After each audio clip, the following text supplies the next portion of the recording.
ازيكم يا شباب؟ بيبدأ فيلم النهارده بمجموعة من الهنود الحمر وهم بيجروا ورا خنزير علشان يصطادوه في الغابة، وبيكونوا عاملين له فخ فبينتشروا كلهم في الغابة وبيحوطوه علشان يروح برجلين للفخ اللي هم عاملينه، وفعلا بيروح الخنزير وبيدوس عليه وبيدخل فيه أسهم من الخشب، وبيقدروا المحاربين انهم يصطادوه وبيقطعوه، وبيوزع واحد منهم الخنزير وبيبقوا فرحانين ومبسوطين علشان قدروا يحصلوا على أكل اليوم النهارده وللقبيلة بتاعتهم. وفجأة بيظهر قدامهم مجموعة من المحاربين التانيين وبيقفوا قدامهم وبيبقوا كلهم واقفين مستعدين، لكن بيتقدم كبير القبيله اللي معاهم وبيبدا يتكلم وبيعرفهم على ابنه مخلب الفهد، وبيقول لهم ان الغابه دي كانت بتاعه اجداده وبقت بتاعته وهتبقى بتاعه اولاده واحفاده من بعده. لكن بيطلع واحد من المحاربين وبيحط لهم سمك كبير قدامهم علشان يثبت حسن النيه، وبتقدم مخلب الفهد وبيحط لهم قطعه من الخنزير اللي اصطادوه، وبيتكلم واحد من المحاربين مع كبير قبيله مخلب الفهد وبيعرفوا بس انهم عاوزين يعدوا من ارضه، وده بسبب ان القبيله بتاعتهم اتعرضت لهجوم من قبيله تانية، وهم دلوقتي بيدوروا على مكان يعيشوا فيه ويبداوا حياتهم من تاني. فبيوافق مخلب الفهد انهم يعدوا من الغابه وبيطمنهم انهم محدش هيعترض طريقهم، وبيلاحظ ان عدد القبيله دي كبير جدا، ورغم عددهم الكبير ده الا انهم كانوا خايفين يعدوا. وبيتكلم كبير القبيله مع مخلب الفهد وبينصحه انه ما يخافش من اي حاجه، لان الخوف ده مرض خطير جدا صعب التخلص منه، وانه لازم يشيل من قلبه الخوف لو فعلا عاوز يبقى كبير القبيله. وبيجي الليل وبتبقى القبيله متجمعه حوالين راجل عجوز من القبيله، وبيبدا يتكلم معاهم ويحكي لهم قصص عن اجدادهم، وكمان بيتكلم عن العادات والتقاليد اللي ماشيين بيها في القبيله. ومن الكلام بنفهم انهم بيعتبروا الفهد مصدر قوه، وانهم كمان بدائيين جدا وبيحاولوا يقلدوا الحيوانات في كل حاجه علشان قوه كل حيوان فيهم، وكمان بينصحهم انهم يرضوا بالعيشه بتاعتهم علشان الاله يحبهم ويساعدهم. وتاني يوم بيصحى مخلب الفهد مفزوع من كابوس، وبعديها بيسمع صوت في الغابه، ولما بيطلع يشوف ايه اللي بيحصل بيتفاجئ بناس كتيره جدا معاهم نار وبيحاولوا يهجموا على القبيله بتاعتهم. فبيجري بسرعه على مراته وابنه علشان ياخدهم بسرعه ويهرب من غير ما حد ياخد باله. وبتكون المحاربين بدات تهجم على القبيله وبداوا يضربوا الناس ويربطوهم، وكمان بيحرقوا البيوت اللي في القبيله. وفجاه دخل واحد على كبير القبيله يهجم عليه، لكنه اتمكن انه يضربه ويقتله. وبيكون مخلب الفهد اخد مراته وابنه لمكان بعيد وربطهم وبدأ ينزلهم للبير بهدوء علشان محدش يحس بيهم. وبيهجم الجنود على القبيلة كلها بعنف، لكن بيكونوا مش عاوزين يموتوهم علشان ياخدوهم ويستخدموهم كعبيد، وبيربطوا كل اللي بيقبضوا عليهم وبيقتلوا اللي بيقاوموا. وفجأة بيلاحظ حد من الجنود مخلب الفهد وهو بينزل عيلته للبير، فبيجي بسرعة علشان يهجم عليه، فبيضطر مخلب الفهد انه يسيب الحبل مرة واحدة، لكن بتنزل مراته الحامل وابنه بأمان، وبيهجم عليه المحارب بكل وحشية، لكن بيتمكن مخلب الفهد انه ياخد السلاح بتاعه ويتمكن منه وبيخلص عليه. وبيقول لمراته وابنه انه لازم يمشي علشان يساعد ابوه واصدقائه وهيحاول يرجع لهم تاني في اسرع وقت. وللاسف بيكون المحاربين سيطروا على معظم رجال القبيله بتاعتهم، وبيكون ابوه واقف ويقاوم قدامه، لكن عددهم كان كبير جدا وكان معاهم اسلحه وقدروا انهم يتمكنوا منه، وكان خلاص واحد منهم هيموته، لكن بيوصل مخلب الفهد في الوقت المناسب ويهجم عليه بكل قوته وبيقدر يسيطر عليه. لكن بيجي الزعيم بتاعهم ويتمكن انه يمسكه من رقبته ويقدر انه يسيطر عليه، وبيأمر المحاربين انهم يربطوه بالحبل. لكن بيجي المحارب وكان عاوز يقتل مخلب الفهد عشان ياخد حقه، لكن بيمنعه الزعيم بتاعهم وبيقول له انه عاوزهم كلهم عايشين. فبيتكلم مخلب الفهد مع ابوه وبيعتذر له انه ما قدرش يعمل حاجه، وساعتها بيفهمه ان ابوه هو كبير القبيله، فبيوقفوه علشان يقتلوه. وساعتها بيتكلم ابوه معاه وبيقول له انه ما يخافش ابدا حتى لو اخر يوم في عمره. وبيبدا المحارب التاني يقتل ابوه قدام منه بدم بارد، وبيشوف مخلب الفهد اللي بيحصل قدامه لكنه مش بيقدر يعمل حاجه، وبيجي له وبيقول له استعد لان اللي جاي هيكون اسوأ من كده بكتير. وبيضربوه بالخشبه اللي معاه ضربه قويه جدا، وبيقع مخلب الفهد على الارض وبيفقد الوعي. ولما بيفوق مخلب الفهد بيلاقي نفسه مربوط في خشبه مع اصحابه، وبيكونوا كلهم بيبقوا مصدومين من اللي بيحصل ويكونوا مش مصدقين الوضع اللي هم فيه. وبعدها بياخدهم المحاربين كلهم ويبداوا يتحركوا، وبيكونوا رابطين الحريم في خشبه والرجاله في خشبه لوحدهم، وبيسيبوا الاطفال لوحدهم في القبيله، وبيبداوا يتحركوا علشان يروحوا للمكان اللي بيبقى موجود فيه تجار العبيد، وبيكونوا محوطينهم من كل مكان عشان محدش يهرب منهم. وبيشوف ساعتها مخلب الفهد الراجل اللي كان مديله السمك قبل كده علشان يعدوا، وبيعرف ان مش بس هما اللي مروا بالموقف ده، وبيبداوا يعدوا من الغابه ويعدوا من النهر، وكمان بيعدوا من فوق جبل خطير جدا لدرجه انهم كانوا هيقعوا من عليه. فبيجي واحد من المحاربين علشان يساعدهم، لكن بيمنعه القائد علشان يشوف هما يعرفوا ينقذوا نفسهم ولا لا.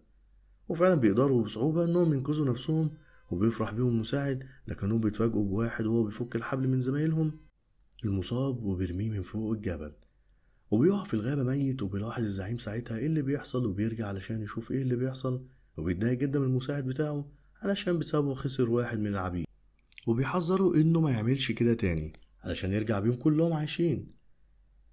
وبيجي الليل وبيتكلم الزعيم مع ابنه وبيعرفه انه فخور بيه جدا وبيفهمه ان هو هيبقى الزعيم بتاع القبيلة من بعده، ولازم يتعلم ازاي يقود المحاربين بكل شجاعة عشان يقدر يسيطر عليهم.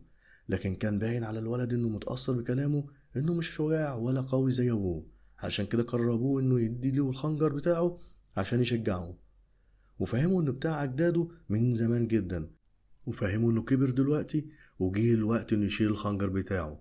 فبيفرح جدا وبيوعده انه هيحاول يبقى قد الثقة اللي هو اداها له دي. وبيكون في نفس الوقت مخلب الفهد بيتكلم مع اصدقائه، وبيكونوا كلهم متضايقين جدا وحاسين بالعار علشان اللي حصل لهم. وبيقول لهم مخلب الفهد ان هما طالما لسه عايشين يبقى اكيد هيجي اليوم اللي هينتقم فيه من القبيلة دي. وبيجي تاني يوم وبيكونوا في طريقهم لتجار العبيد، فبيعدوا على قبيلة بتكون مليانة ناس مصابين بالوباء، وبيكون فيهم بنت صغيرة، وكل المحاربين بيكونوا خايفين يقربوا منها علشان محدش فيهم يتعدي. ولما جت تقرب منهم مسكوا خشبة طويلة وكانوا بيبعدوها علشان الوباء. ولما بتشوف مخلب الفهد بتبدأ تبص له وبتركز معاه جدا، وبتبدأ تتكلم مع المحاربين باستهزاء عشان كلهم خايفين منها، وبتبدأ تقول لهم إن كلهم هيموتوا أول لما يبقى في ظلام وقت النهار. فبيستغربوا ساعتها من كلامها، وحذرتهم من الشخص اللي معاهم اللي هو مخلب الفهد، علشان ساعتها نهايتهم كلهم هتبقى على ايد الشخص ده. وبيبقوا كلهم خايفين من كلامها علشان الاشخاص اللي بيبقوا قريبين من الموت كلامهم بيتحقق. وبيكملوا طريقهم ويوصلوا المدينة، وبيلاحظوا قد ايه الناس اللي عايشة في المدينة فقيرة جدا ومعظمهم مصابين بالامراض وكمان بيعبدوا الشمس.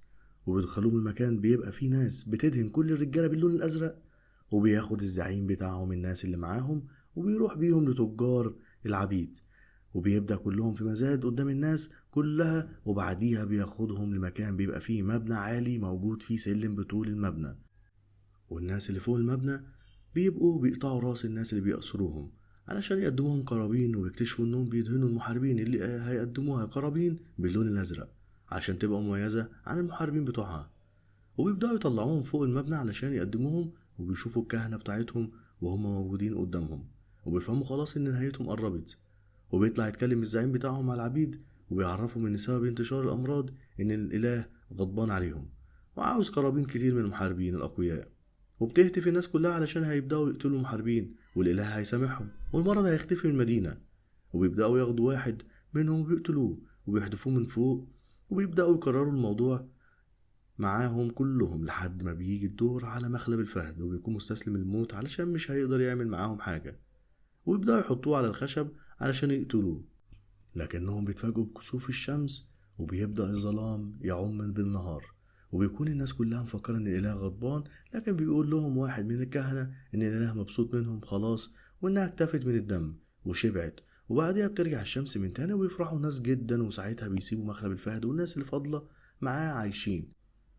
لكن بيتفاجئوا ان الزعيم اخدهم المكان علشان يخلص منهم بطريقته الخاصة، وكمان علشان يدرب المحاربين اللي معاه على الهدف المتحرك. ويكون مكان واسع شبه الملعب، وبيكون اخر الطريق ده الغابة. وبيبدأ المساعد يتكلم معاهم ويفهمهم انهم لو وصلوا لاخر الطريق من غير ما يتقتلوا هيكونوا احرار ومحدش هيطاردهم تاني. وبيجري واحد تاني يستناهم عند اخر الطريق علشان اللي يقدر يعدي من غير ما يتصاب يقتله هو اول ما بيوصل. وبيبدأ اول اتنين منهم يجروا في المكان الواسع علشان يهربوا من الموت، وبيبدأ المحاربين يضربوا عليهم بالسهام والرماح لحد ما بيقدروا يقتلوهم بكل سهولة.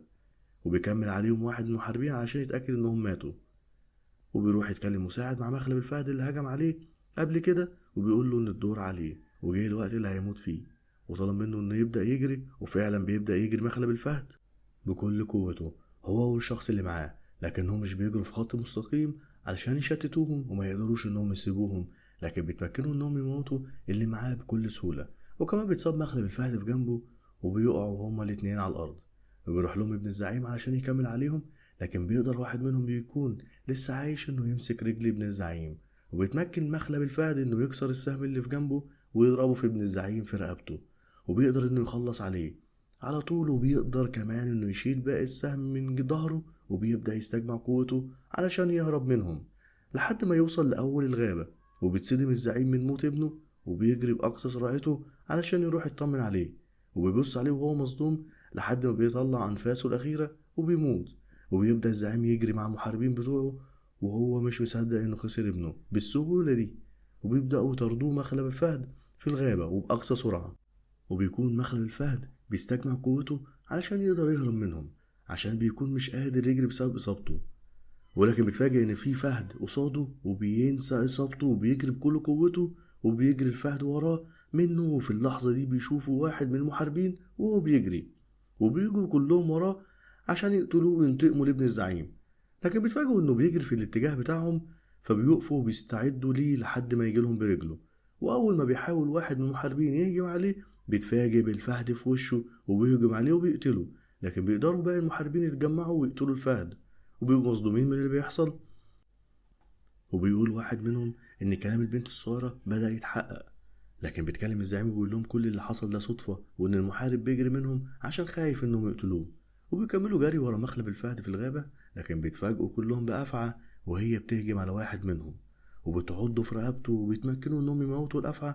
لكن كلهم بيبقوا خايفين جدا، لأن كده ابتدوا يتأكدوا من كلام البنت الصغيرة، وإن كده آخرة اللي بيحصل هو موتهم كلهم واحد ورا التاني. وفي نفس الوقت بيكون مخلب الفهد قدر يوصل لنهاية الغابة، ووصل عند شلال ضخم جدا. وبيتفاجئ كمان ان المحاربين وصلوا وراه، فبيقرر انه ينط في الشلال احسن ما يموت على ايديهم. وبيشوفوا المحاربين كلهم وهو بينط، وبيتفاجئوا من اللي عمله، وكمان بيتفاجئوا اكتر لما بيشوفوا قدامهم وقدر ينقذ نفسه من الموت. وبيبدأ يتكلم معاهم بصوت عالي وبيقول لهم انه مخلب الفهد ابن الزعيم القبيلة، وانه خلاص وصل للغابة بتاعته، وابوه اصطاد زمان فيها وهو هيبدأ يصطاد من بعده. وهددوا انه هيقتلهم كلهم واحد ورا التاني. لكن الكلام ده بيضايق الزعيم بتاعهم، وبيؤمر رجالته انهم ينطوا كلهم وراه ويطاردوه لحد ما يقتلوه. وبينطوا كلهم في الشلال، لكن بيقع واحد منهم على صخرة فبيموت في الحال. لكن الباقي بيقدروا يوصلوا للشط بأمان، وبيكملوا المطاردة بتاعتهم. وبيكون مخلب فهد بدأ يجري في الغابة، لكن بيقع في بركة مليانة بالطين، لكنه بيقدر انه يطلع منها بأمان. وبعدها بيكون وصل المحاربين للغابة، وبيتفاجئوا بيه وهو واقف قدامهم ماسك ورقة شجر كبيرة بإيديه وبيرميها عليهم، فبيخرج منها خلية نحل كبيرة جدا. وبيبدأ النحل يهجم عليهم وبيبهدلهم كلهم ويهربوا من النحل بصعوبة. وبعدين بيمسك مخلب الفهد ضفدعة مسممة وبيبدأ يغرس فيها خشب علشان السم بتاعها بيبقى موجود في الخشب. وبيستخبى لحد ما يجي يعدي واحد من الجنود من قدامه، لحد ما بيعدي آخر واحد فبيضربه بالخشبة في رقبته وبينزل على طول ميت. وبيجري عليه بسرعة علشان ياخد السلاح بتاعه، لكن بيتفاجئ بمساعد الزعيم قدامه. وبيقفوا الاتنين قدام بعض وهما مستعدين للهجوم. وبيبدأ الاتنين يهجموا على بعض، وبيجي يضرب المساعد مخلب الفهد بالسلاح، لكن بيقدر يعدي من تحت منه. وبياخد السلاح بتاع المحارب التاني وبيضرب بيه المساعد ضربة قوية جدا في التانية لحد ما بيموت. وبيتفاجئ ساعتها ان الدنيا بدأت تمطر، فبيجري بسرعة علشان يلحق ينقذ مراته وابنه قبل ما البير يتملي بالمية ويموتوا. لكن بيشوفوا الزعيم بيجري وبيصوب عليه بالسهم، وبيقدر الزعيم انه يصيبه في كتفه، لكن بيقدر انه يستجمع قوته من تاني وبيشيل السهم من كتفه وبيقف قدام الزعيم وبيستعد للحرب. وبيمسك الزعيم السلاح بتاعه وبيبدأ يهجم على مخلب الفهد بكل قوته، لكن بيخبط في الفخ بتاع الخنزير وبيدخل في جسمه الأسياخ الخشبية، وبيموت الزعيم في المصيدة بتاعة الخنازير. وبيوصلوا المحاربين للزعيم بتاعهم وبيتفاجئوا بالمنظر اللي شافوه، لكن بيرفضوا يكملوا مطاردة مخلب الفهد. لكن مخلب الفهد بيقدر انه يوصل لمراته وبيشوفها وهي بتحاول تنقذ نفسها وابنها من الغرق، وبتكون كمان ولدت ابنها التاني في البير وسط المية بتاعة المطر، وبيتمكن انه ينقذ عيلته بأمان. وبيتكلم بعديها مع مراته وبيعرفها انهم هيمشوا من الغابة ويشوفوا مكان تاني يبدأوا فيه من جديد. وكده بيكون انتهى فيلمنا. يا رب يكون عجبكم، ما تنسوش الاشتراك في القناة. بس كده.